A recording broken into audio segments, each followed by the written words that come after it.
Okay, so the presentation today will be search-based repair of deep neural network by three prof from Korean University, and the intuition is still similar as of our my previous presentation about debugging AI models. So, but what is new here is that the author is thinking that what if they can alter the weights of neural net model directly to fix it instead of retraining. So, that's what's new here. So the targeting aspect of the paper is that given a model, how to tune the weights of certain neurons for a better training result. And this paper is also not focusing on how to tune the model structure. So the basic idea of the paper is two steps. First, it will perform a sensitivity-based fault localization to limit the number of neuron weights it needs to modify. Second, it will use particle swarm optimization to directly optimize the localized neuron weights until the behavior is corrected. So the step is very clear. First, location. Second, patch or fixing. So let's go to the details of first step of it, weight localization. So this is the algorithm. So I will explain it a bit. So first, it will. Okay. So first, we need to know that it only chooses the final layer of the gradient, the weight of the output of final layer to be the neural net, to be the weight or to be the candidate weights. So for neural network, it will have input layer and several hidden layer, and finally connect with output layer. Like this is output 1, this is output 2.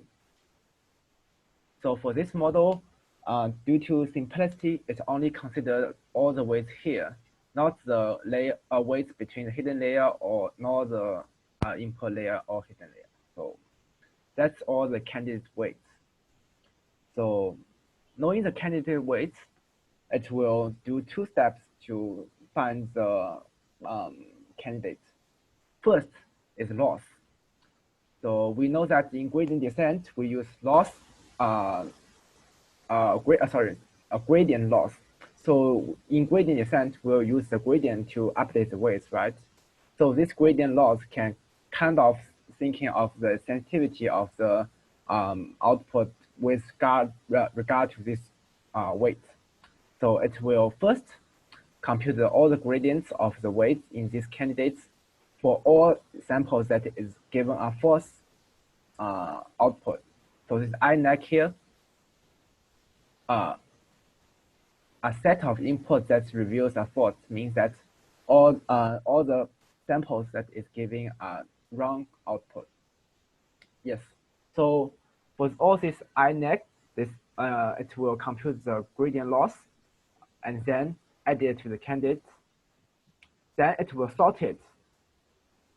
So after sorting it, all the weights will be sorted by its gradient. So weight with higher gradient will be first candidate and so on. So that's this part do. And then it will also consider the forward impact of these weights. The forward impact means that how this weight will affect the output. So if you know gradient descent, so a gradient descent is a backward operation, but the forward impact is a forward operation. So it's just the reverse direction of the computation. Yep. So it's also easy to get. So after that, it will. So after updating all these tuples, it will then extract the Pareto front. So I will introduce Pareto front next.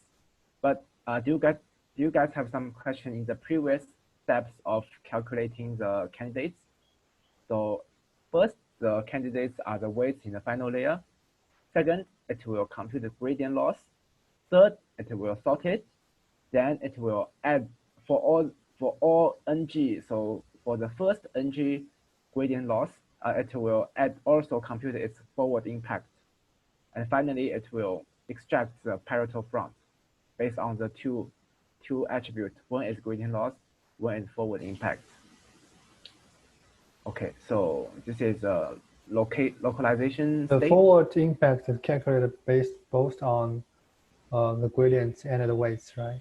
No. The forward impact is only related to weights. It's only related to weights. Yes, and the or the output of the weights, or the consequence of the weights, right? Yeah, so it's just like the weights multiply with the input.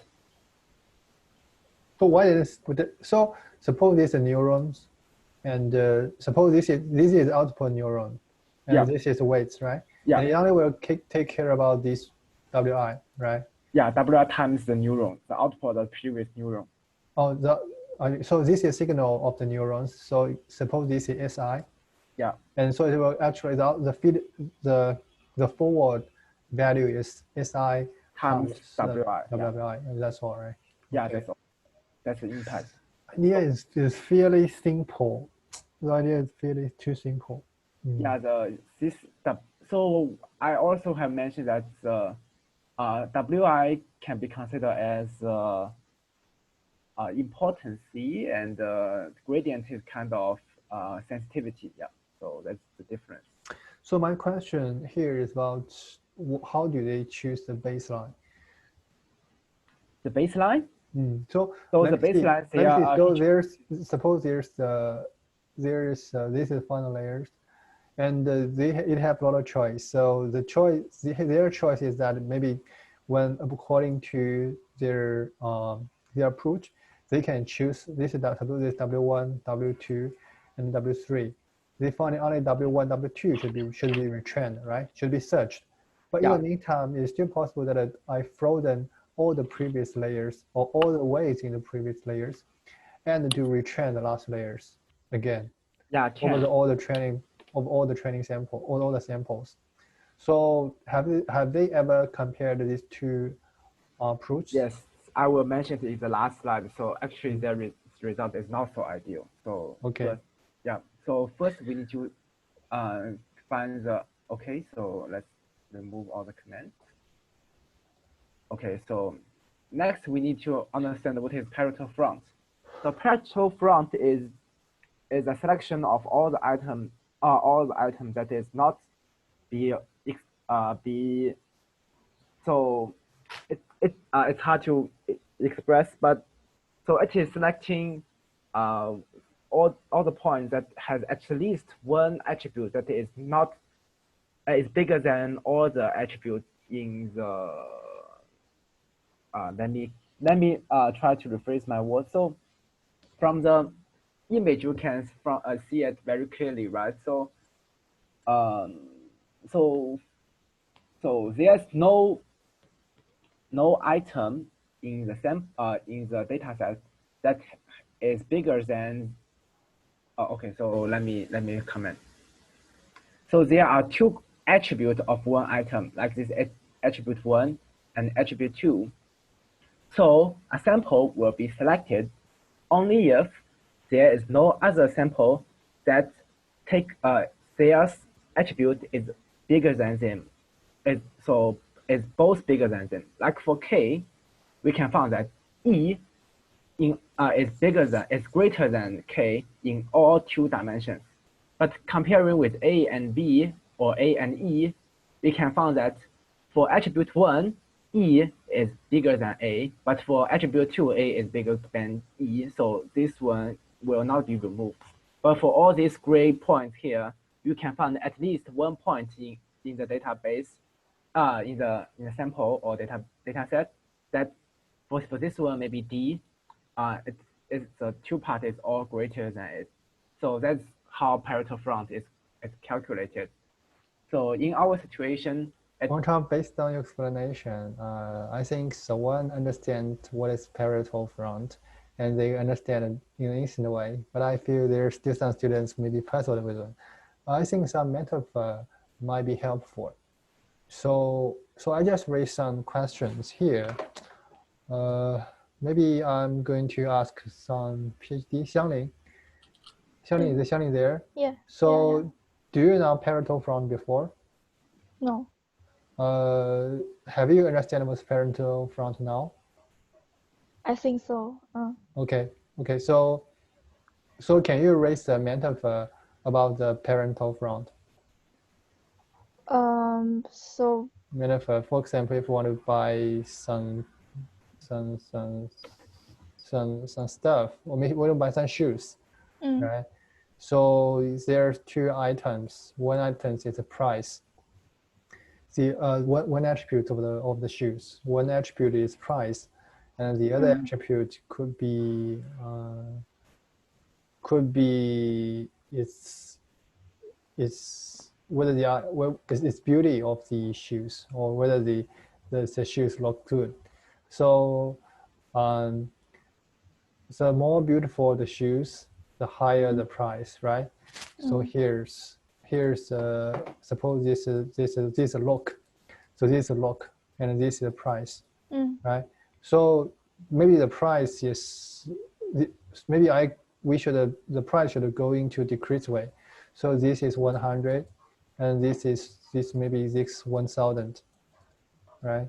And suppose we can give a score of this look. This is 10, and this is 1, right? So we can only choose the shoes on those curve, right? So suppose there's a shoes which has a higher price, but it has a worse look. You will never choose this one, right? So this is the idea of the parental front. Okay, so I make some compensate explanation. Okay, I wonder I can keep going on. Yeah. Okay. So understanding. So in our case, it's the parent front of both gradient loss and the forward impact. So it will extract the parent front of this pool to be all the candidate weights. Yeah. So that's what's parental front and how the weight localization is done here. So it's quite simple. The idea is quite simple. And second, as particle swarm optimization. So this is a computational method that optimizes a problem by iteratively trying to improve a candidate solution regarding a given measure of quality. So you may simulate, so a metaphor will be simulating a group of birds finding food. So at first, all the birds are split in a random location in the space. Then all the birds will trying to get closer to the bird that is already near to the food already. So the metaphor will be like this. Yeah. So there are two key functions here, and the key function is all for this PSO. So let's look into these two key functions here. So first, it defines a V. So V is the velocity of the particle, and X is the position of the of the particle. So you can see that the X is updated by its V, but V is updated by something else. So I'll explain this. So rand function is quite simple. It's just a random function between 0 and 1. And C1 and C2 is also another two hyperparameter.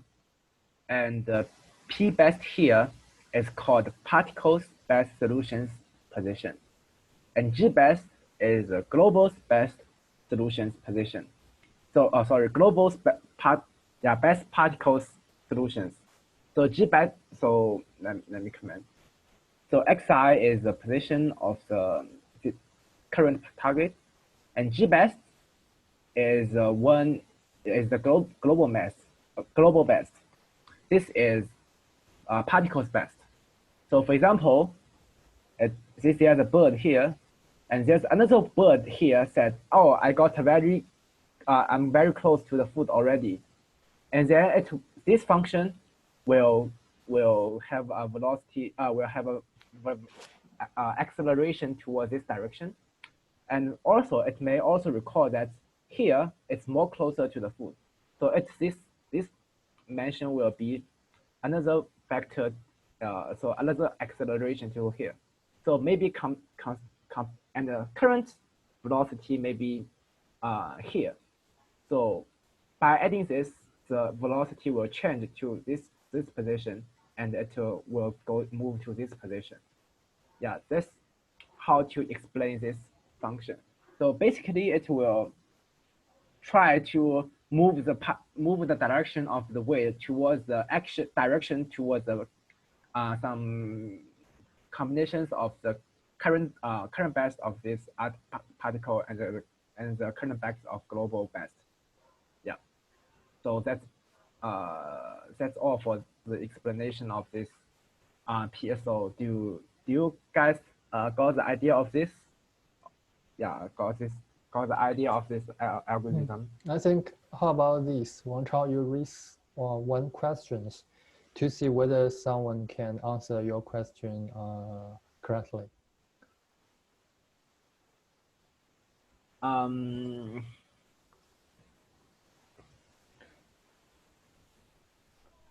Maybe you can just write something. Maybe I'm not sure whether I can. Let me raise some question here. Suppose this is a bird here, right? And suppose this is bird 1, and this is bird 2, right? And suppose their trajectory looks this way, and bird 1 maybe looks this way. And in this process, let me write something here. So this is how the bird, and each bird should have the same number of paths, right? 1, 2, 3, 4, and 1, 2. Suppose this is the trajectory here. And we know that the global is B2 reached here. This is global. Do we make global best? Yeah, maybe this is global best. And let me see. Suppose this is, maybe this is best for, I'm saying this is best for B2 equals maybe 0.82. And this is best for B1. Maybe this is 0.7, right? And in this case, suppose B1 reached here. And this is his original VB1, right? VB1. VB1. So may I ask how B1 is going to move in next step? So is that a valid question? Yeah, it's a good question, yeah. Okay, so maybe I ask someone to answer it.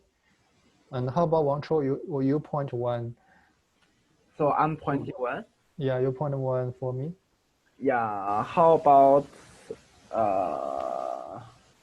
学知?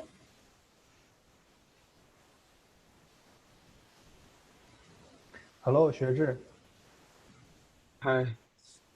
Can you answer the question? May not. Yeah. Okay, so Wang Chao, you can help point another.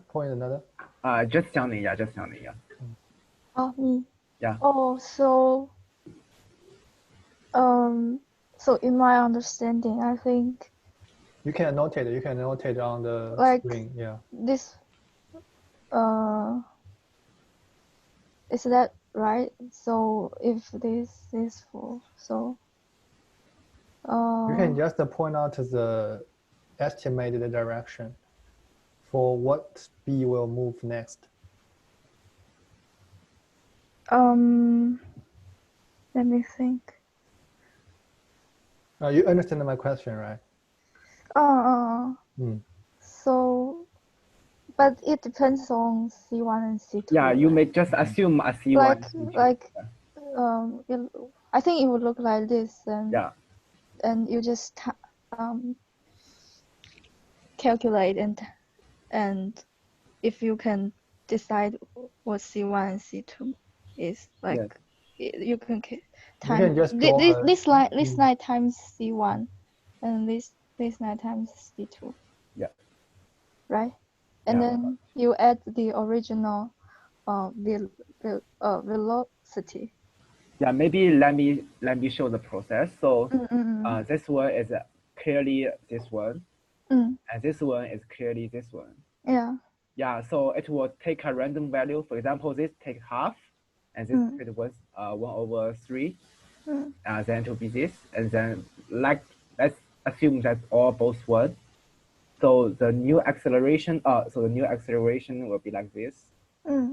Yep. So this one, so the velocity will change in this direction. So the velocity is like this, and then the new point will be some point here or here. Yeah.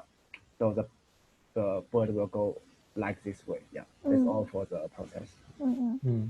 Okay, my follow-up question is that will the learning rate, maybe C1 or C2, be changed with the time? Normally it will not. So the idea is that its learning rate will not decay. Normally there's no learning rate decay. So it's a problem. So usually there is a upper bound for V here. So it will not go very But you can see based on this equation, so we can just, maybe we still have some time, we can have discussion. So here, there's a global solutions, and this is local, maybe this is local, there's a local optima. You consider this a local optima, this is global optimas. Yeah. So as the result, it will somehow. Yeah, you can see the right, why the point is not moving. So you can see that most points will be locating, so will be centered in one position. So actually, it does not matter for this update function because finally the current like xi and the global best and the particle best will be the same value, so it will stop moving. So it's usually not a very big issue for conversion. Yeah. So here, suppose this, can we go back to this, maybe yes, this one. So suppose this x is very close, move very close to the global, global optima. So it will try to, it will have a tendency to move towards the local optima, right? But the local optimum may also be global optimum, right? It seems not necessary.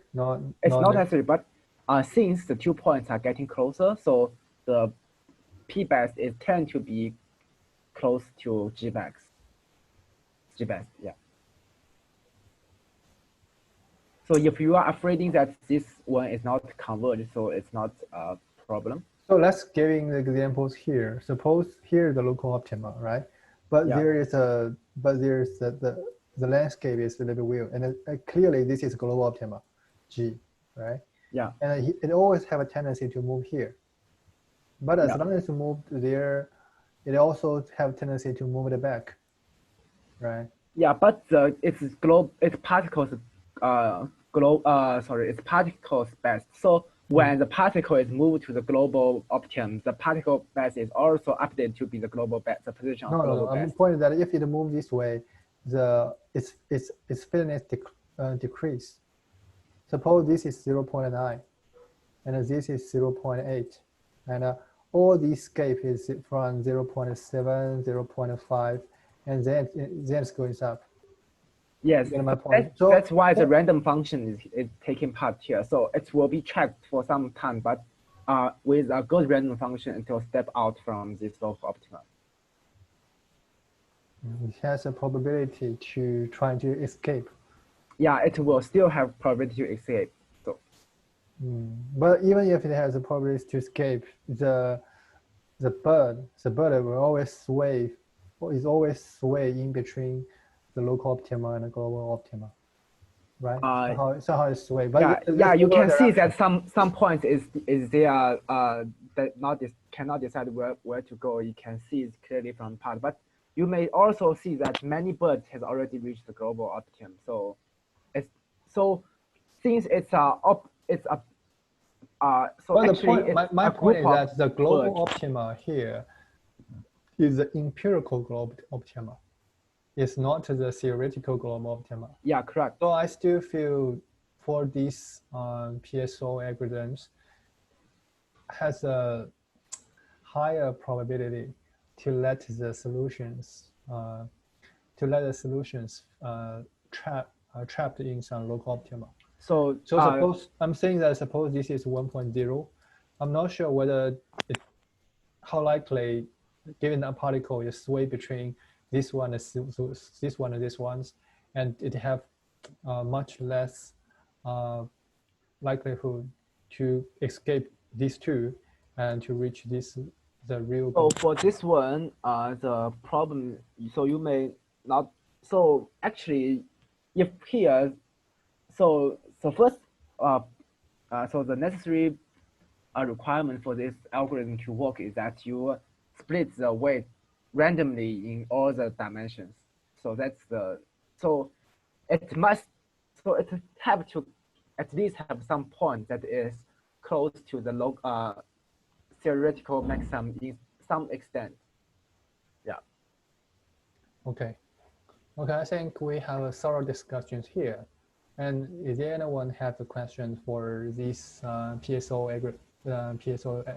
algorithm? So the bird here, each bird represents one weight parameter. Yeah, correct. Then the global best for each weight parameter will be different.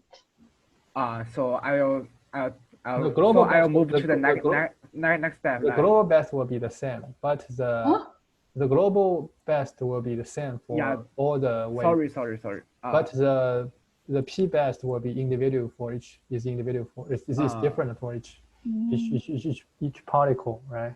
Sorry. I'm not saying correctly. Each weight, a bird is not a weight, but as a vector of all weights. Yeah, it's a vector of all weights. So let me go to the slide. Okay.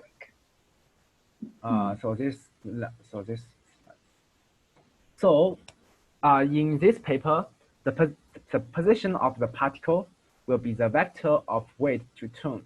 So we have located several weights in the previous step, right? So the vector of the weights will be the position of particle. And C1 and C2 are hyperparameter in this paper. And in this paper, it have it has tuned this hyperparameter so that the weight is somehow converged. Yeah, so it's a hyperparameter here. And the evaluation function, like to see how close the bird is close to food, is by this fitting function. So the function is like this. So n-patched plus 1 over loss I-net plus 1. So plus by n intact plus 1 over loss in I-pos plus 1. So this unpatched means the fixed input that is previous wrong. So I-neg, recall that I-neg is all the samples that is previous wrong, right? So this unpatched here is all the images that is successfully be fixed by this weight change. And the second intact here is the input that is still correct here. So I-pos here means all the input that is previous correct. So n-intact means among all these previous correct label, how many of them are still correct? Yeah, and this loss, I-neg and loss I-pos is the sum of the loss for both classes. That's just loss function here. Yeah, so that's all for the basic idea for the paper. So sorry, the loss of I-neg is a number or is just a loss function? It's a loss function. It's a deep learning loss function. Yeah, just use the loss function defined for any learning node. Like maybe this is a cross entropy here. Yeah. Okay. So that's all for the idea for the paper. And meanwhile, it seems I need to also mention that from the experiment part of the paper, the result is also not so good, still worse than retraining. So you may find that, for retraining, so basically in all train set and test set, the result is worse than retraining. Yeah. So you can clearly see from the input. But what is good from here is that it using this method can tune the model to specify some certain input. So although it got some performance decay in some parts, however, it will focus more on some important part in this classification. So maybe in the real life there are some models that will need to have a high precision instead of high recall. So maybe some it may be better in such case. Yeah, so it's got some potential usage, but we can see as an overall retraining method, it's not so successful. Yeah. Li-Yun, do you got something to comment? Yeah, I think this approach is interesting in terms of approach itself. Yeah. But the result itself is it's very hard to say, because giving the models, we retrain the last layers, and also retrain the last layer. If for image classifications, retrain the last layer is not the most challenging part. I think somewhere challenging is in between, whether the weights in previous layers, because the last layer is usually the flicknet layer, right? Yeah. And the flicknet layer, somehow we will always achieve good learn well, but the challenging is that whether we can learn the intermediate layers well, because that is the part to extract the semantic features from the images. Yes. So that is the most challenging part. So I think it's very too hard to say this paper or this work make a significant contribution. And of course, we can mention these papers, but anyway, this paper is haven't been published, haven't been officially published, but we can mention these papers, consider as baselines, or we can using some state-of-the-art, so existing retraining approach as a baseline. Yeah. So that will be, I think that will be our true baseline itself, and hopefully our new result can achieve some good accuracy. Yeah, okay. So that's all for my presentation. Okay, that's a very good presentations. So next one, how about Qing Zhou?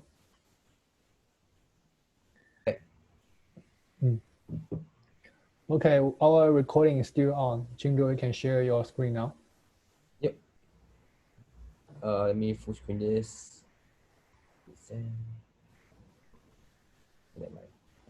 Okay, so yeah, today I'll be talking about PhishTime, which is a continuous longitudinal measurement of the effectiveness of anti-phishing backlists. So basically what they want to do is evaluate how effective are anti-phishing backlists like Google Safe Browsing at catching phishing sites. So, okay, sorry, just skip this. I just have a small comment here. When we introducing the papers, there's always authors writing these papers. So when we do the presentations, in the future, it's better that you mention which authors are there in these papers and which university they come from and which conference this paper is published. So that also, let's go through the, so that will be, that also the interesting and important information for us to know. Okay, the authors are, I'll just give you a background about the authors. The authors are from a collaboration between PayPal and University of Arizona. So this is the joint project done by PayPal and together with the University of Arizona.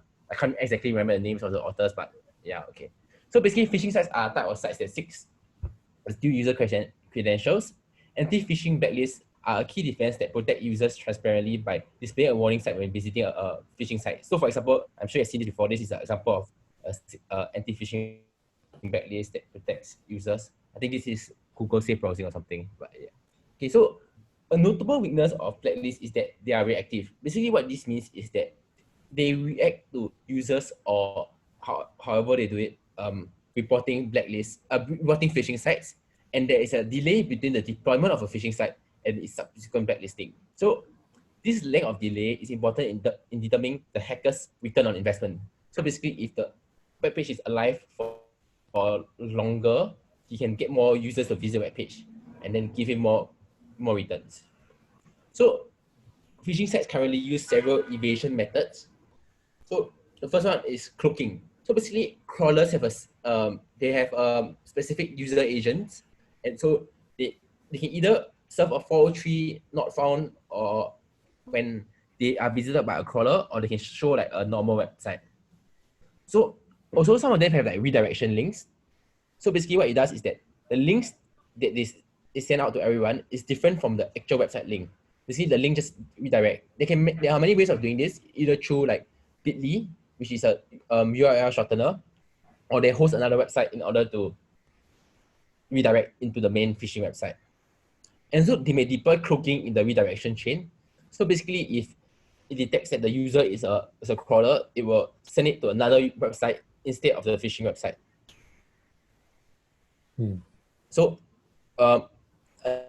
another evasion method is a compromised infrastructure. Basically, this occurs for malicious phishing where the sites are injected in. So they'll inject multiple pages into one website. And because the phishing blacklist seeks to block out the phishing URL and not the legitimate content, you can just use another URL within the same subdomain. But honestly, this is what the paper says, but sometimes the phishing blacklist also block out the legitimate content, not only the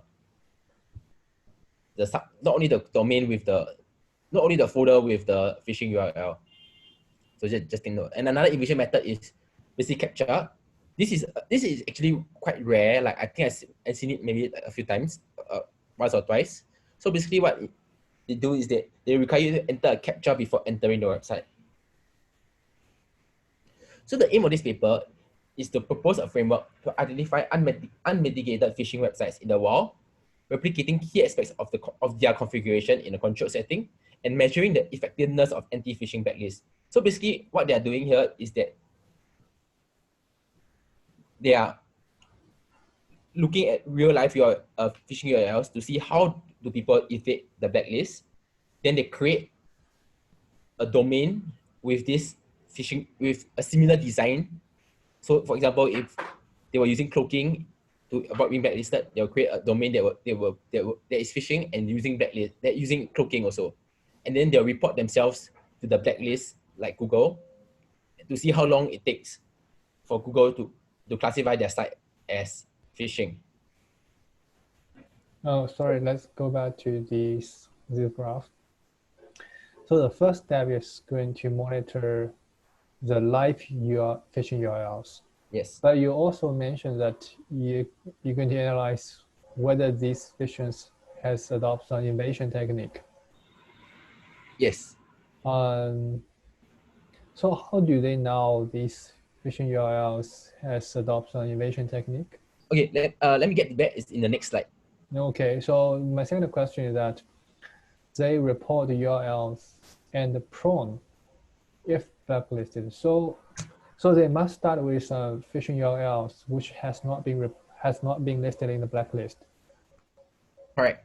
It's again right. It's again in the next slide. Okay, so they first with they get some fresh phishing URLs, but it's supposed not be reported by the Google Safe Browsing. So where is the blacklisting? Google Safe Browsing? Yeah, they use the top 3 blacklist, which is Google Safe Browsing. There's one Microsoft Safe Edge, I think, and Opera Browsing something. I forgot already, but yeah, but mainly it's Google Safe Browsing. Like they're mainly focused on Google Safe Browsing because it's the biggest one used. So Google Safe Browsing is about 83% of web users use Google Safe Browsing.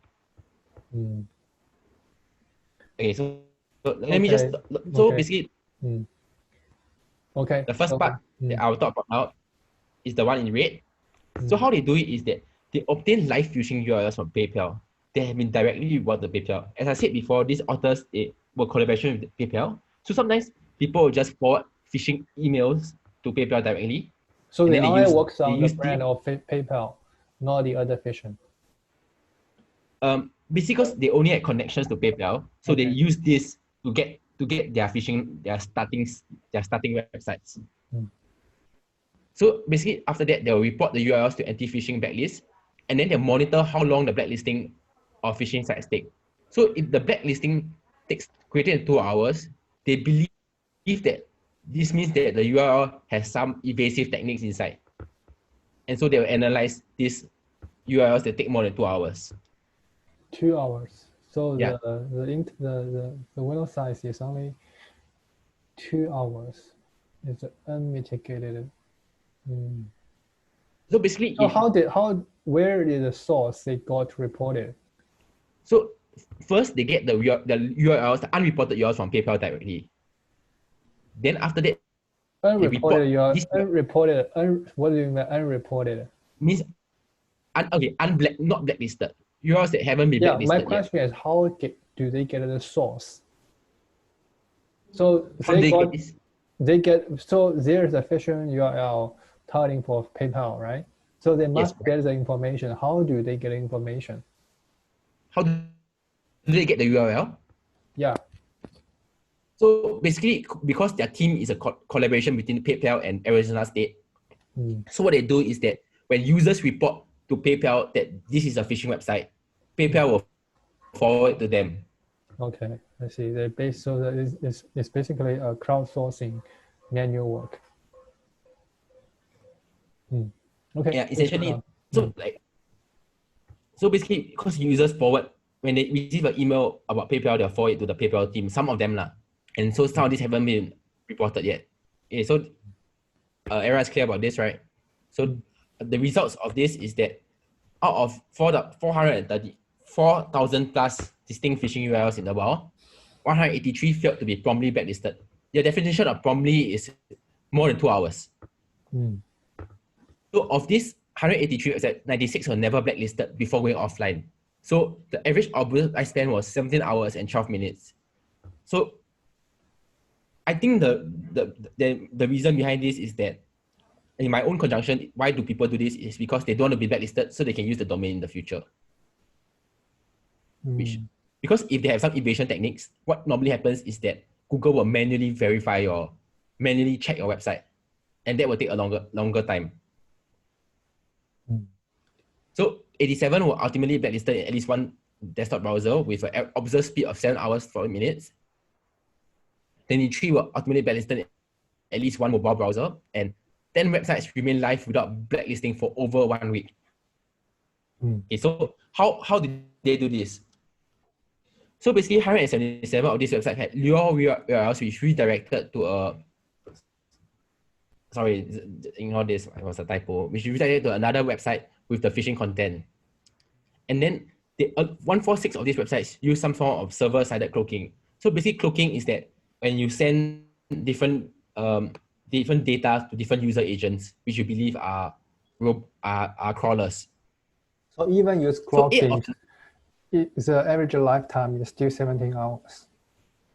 Yes, because I think how Google knows this, and they will try visiting the website with multiple user agents. So you only can evade people that are obeying, like, because I think there's supposed to be a user agent for crawlers, but you can use anything you want. So they know, Google knows that they should be using multiple user agents when they visit phishing websites. Okay, sorry. So moving on, 8 of the 96 website heads, which were never blacklisted, implemented clever mechanisms to evade detection. So 5 of them had a capture challenge. 2 required the user to click a button in a pop-up window prior to redirecting to the phishing page, and 1 will not render content prior to detecting mouse movements. So there's a lot of intelligent ways to do it. I think using capture should be kind of smart, right? So the crawlers were never to automatically click or using some manual work, manually input something. So, okay. So may I ask whether these phishing URLs equipped with capture can live longer? I guess they could live, as in they won't be detected for a longer period of time. But not sure whether they are the one who still remain alive, right? You haven't got because it could be taken down because they don't want the domain to get taken down by the service provider or something like that. But in this case, they're monitoring the time between how long it takes for the URL to come alive to get being blacklisted. They assume that once it gets blacklisted, it's essentially useless. That's their assumption. This is what they're trying to monitor here. Okay, so let's go on. So now we'll talk about the second part, is how do they replicate these evasion techniques and how do they test it out in the current, it verified it adopt cloaking and with some tricks, right? So supposedly visiting the same URLs from different server? Sorry?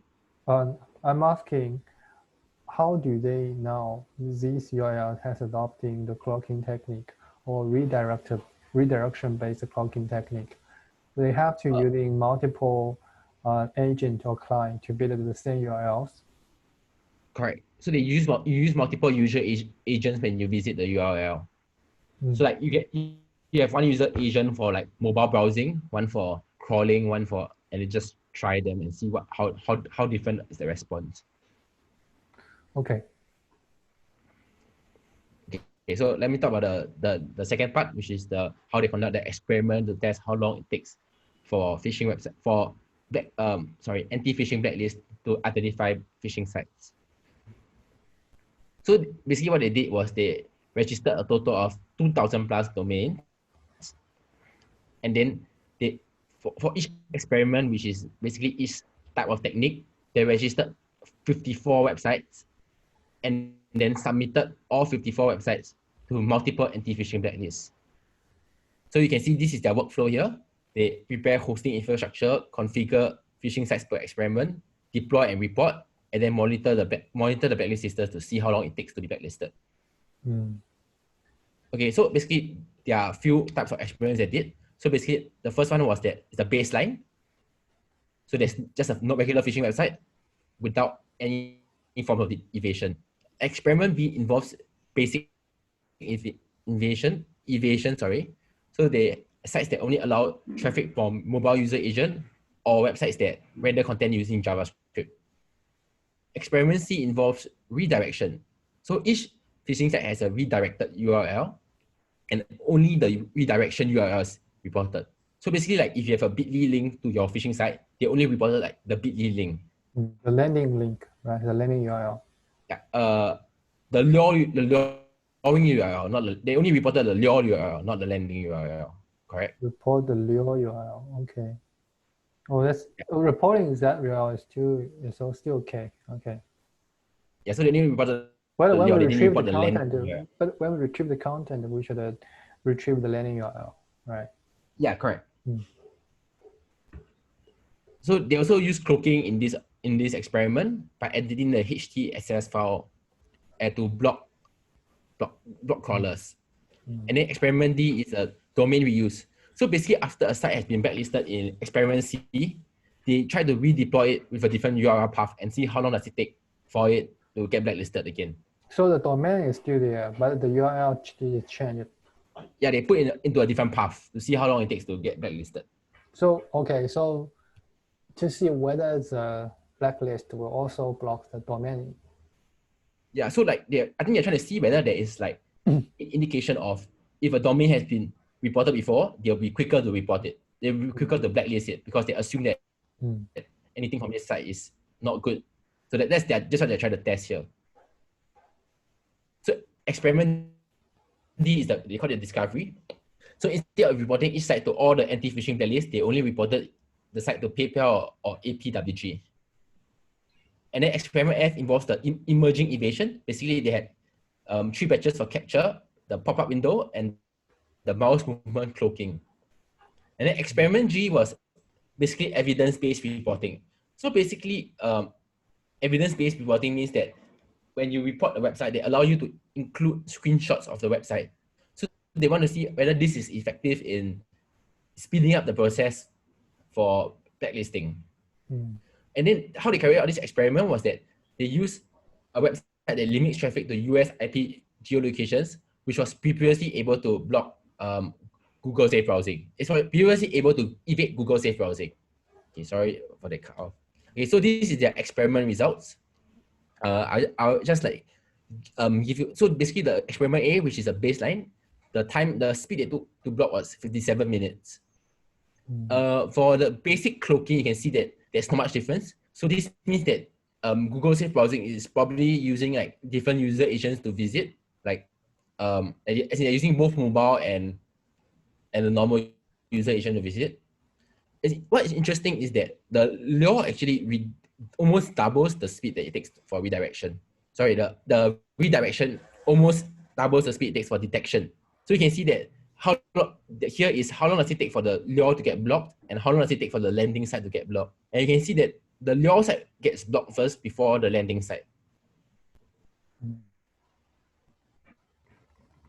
Yeah, and another interesting is that Google Safe Browsing is not able to detect any of the emerging evasions where you use mouse movement cloaking, captcha cloaking, or notifications cloaking. Notification cloaking is the pop-up window.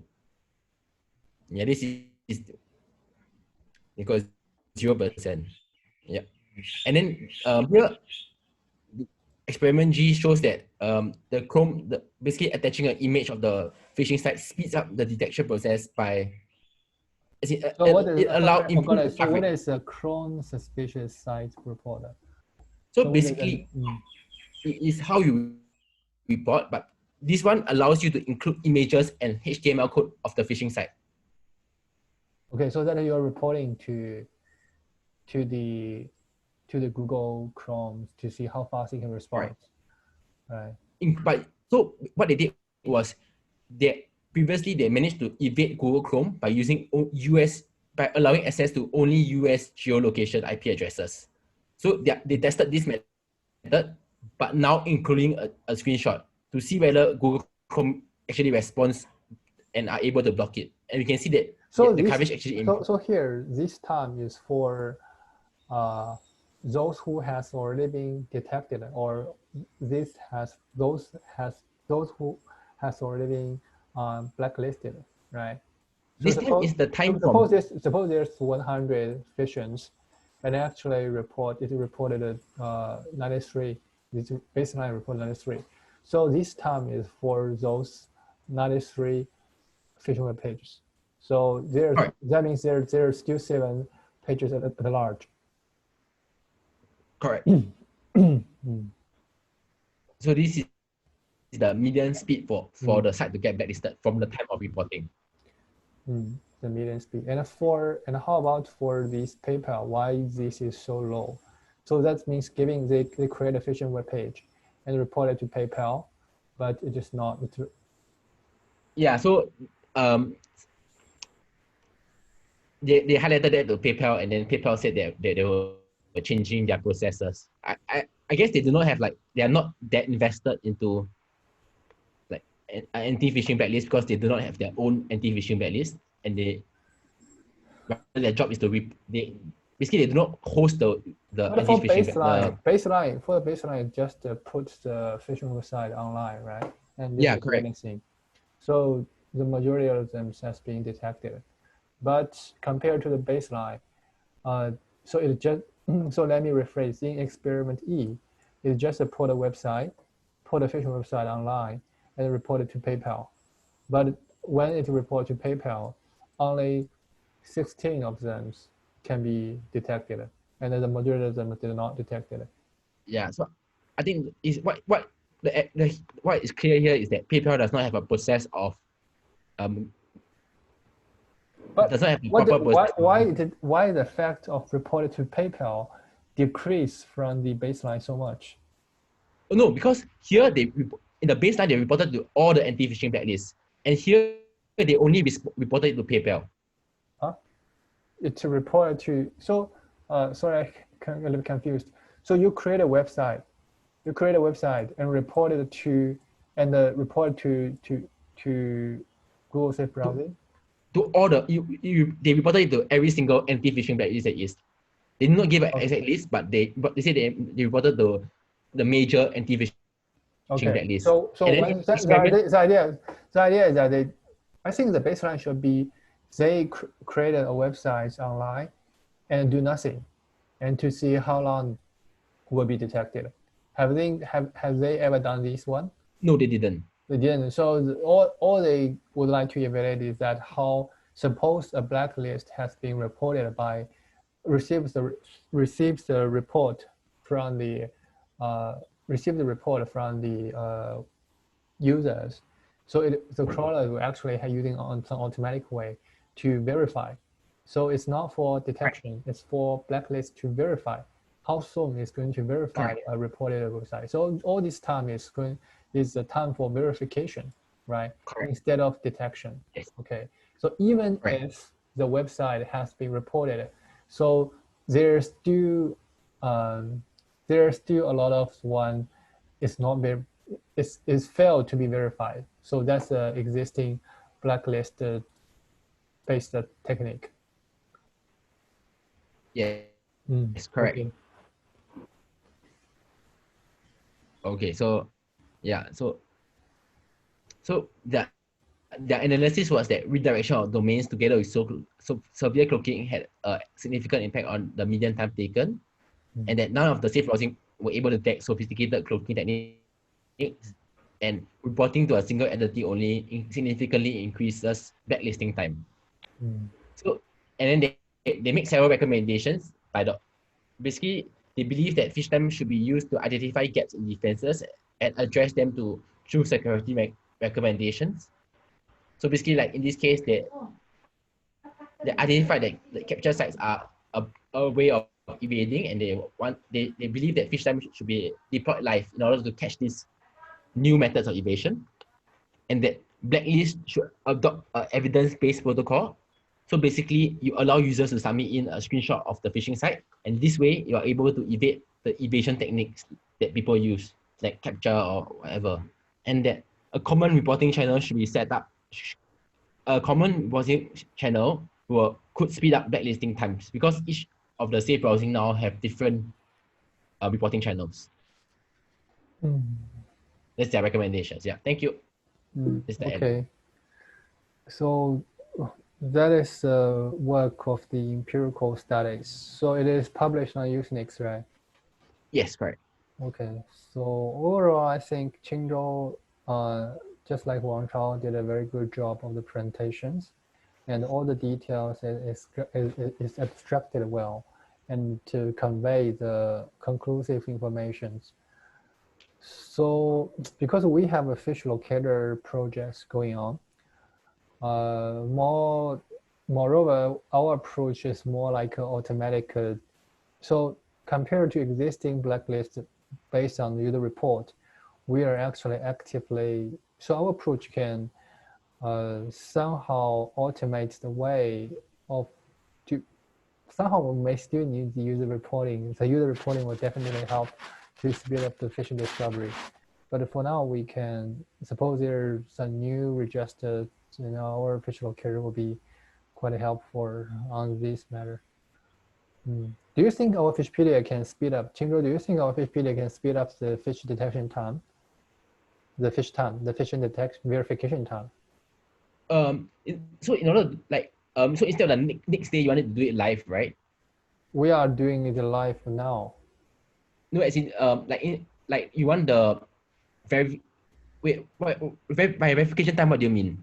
So you can now that suppose a user is reporting it to the Google Safe Browsing. So Google Safe Browsing should be the most popular dynamic blacklist approach, right? Yes, so correct. In this case, I'm not sure how Google is going to crawl it and verify it, but overall,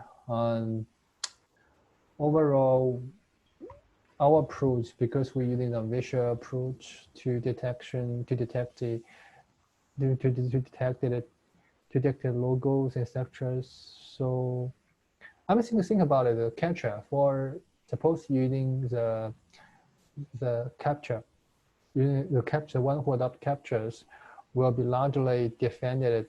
The user is kind of an adversary for existing crawling approach. So in this case, might be in this case we are actually, like, don't most websites won't have a capture when you visit it for the first time, right? Like, yeah. So in this case, so the idea is that the fishers will have economic model behind it. So suppose the cost to set up an official website cannot overcome the benefits of phishing income. So it makes no sense to set up the phishing website. Yeah. Right.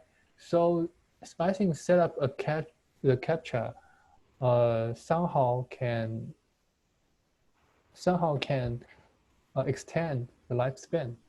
Some can extend the lifespans because using captures, it is quite normal, but it can effectively defend the detections of the Google Swift browsing, right? Because the crawling does not make it, crawling is not so effective. So I'm thinking about whether such a defense can affect Phishpedia mechanism.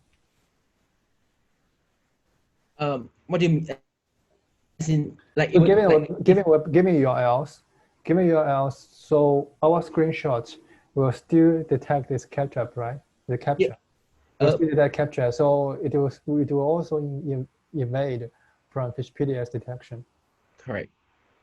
So I guess the question to ask here is, how many, like, is having a captcha alone a good indicator whether it's a phishing site, and should you be like flagging sites that are registered with a captcha? You know, sorry, what I mean? Again, I didn't get it. Like, whether if a website has a captcha on its main page to access the website, whether that is a good indicator that it is a malicious, like it is a phishing website. Why the captcha? When's the website? Why the captcha is a good indicator of the phishing? Because normally websites do not have a captcha until you are like you're spamming it multiple times. Not they will not create a captcha for, like, I don't know. I never encountered a website before that has a captcha before you enter the website. Google Scholar have captcha. Before you enter the website? Yeah, Google Scholar. Once I use the VPNs, the Google Scholar will generate a captcha to saying that whether you are a machine. So as long as someone, so as long as someone is going to crawl the content of the website, so it's quite a normal way to design a captcha to avoid the crawling. Okay, I see. And I think for the Facebook or Instagrams, it may still somehow to design captcha to avoid some user crawling the web page, crawling his content. Yeah, so in this case, maybe we somehow need to, if we need to detect it, we need to have some more human, imitating the human behaviors in the long term. Yeah. Okay, overall, we have informative and fruitful discussions in the afternoon. And is there anyone have more questions on here for Qing Zhou's presentation? Okay, if not, let's call it a day. And thanks everyone for attending this meeting. Okay, thank you. Thanks Qing Zhou, thanks Wang Chao. Bye.